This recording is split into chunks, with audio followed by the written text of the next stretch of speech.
જય માતાજી મિત્રો, આવી ગયા આપણે આજે એક નવા બ્લોગમાં. કેમ કે આજે આપણે જઈએ છીએ ડેલ મારા બેનના ઘરે.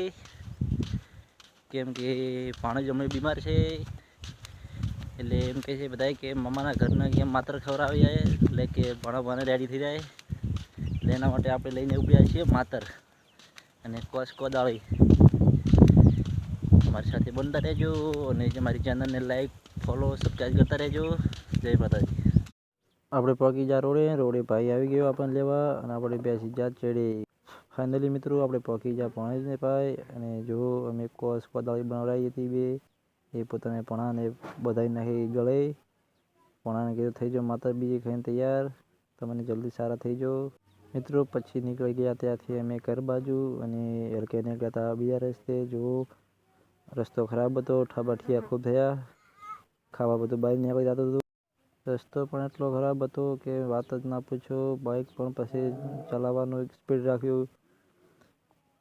ફાઇનલી મિત્રો ત્યાંથી ચડી ગયા અમે રોડ ઉપર. પછી બાઇક હેડતું હતું 80 અને આપણે પણ ખબરદાર થઈ ગયા હતા.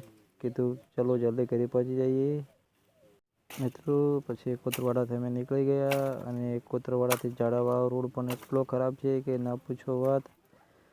જલ્દીથી જલ્દી રોડ સારો થઈ જાય તો સારું છે, ને કે ગમે તે સાધનને પંચર પડે એવું છે.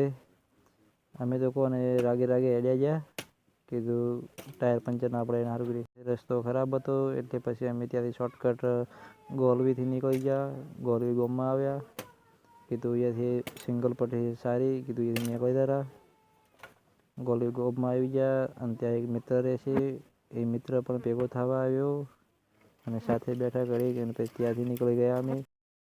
પછી ફાઇનલી મિત્રો અમે આવી ગયા પાલડી. આપણે પાલડીમાં આવીને જોઈ લો મિત્રો, આવી ગયું આપણે દેરાસર, અને બજારમાં પણ આવી ગયા.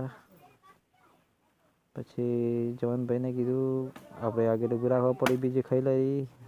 જવાનભાઈને કીધું ચાલો આપણે એક જાફરી લઈએ. જવાનભાઈને જાફરી ખવડાવી, અને અમે બજાર તરફ નીકળી રહ્યા હતા. જવાનભાઈને કીધું કાંઈ લેવું હોય તો બોલો, કરવી છે કોઈ. મને કે કાંઈ લેવું નથી, હવે ચટપટ કરી ભેગા થઈ જઈએ. પછી તો કોણ બાઇક જવા આવ્યું, અને બાઇક પણ એટલું મસ્ત જોરદાર રાખ્યું ને કે વાત જ ના પૂછો. ફાઇનલી મિત્રો પછી આપણે જોપે ઉતારી નાખ્યા, અને આપણે નીકળી ગયા ઘર તરફ.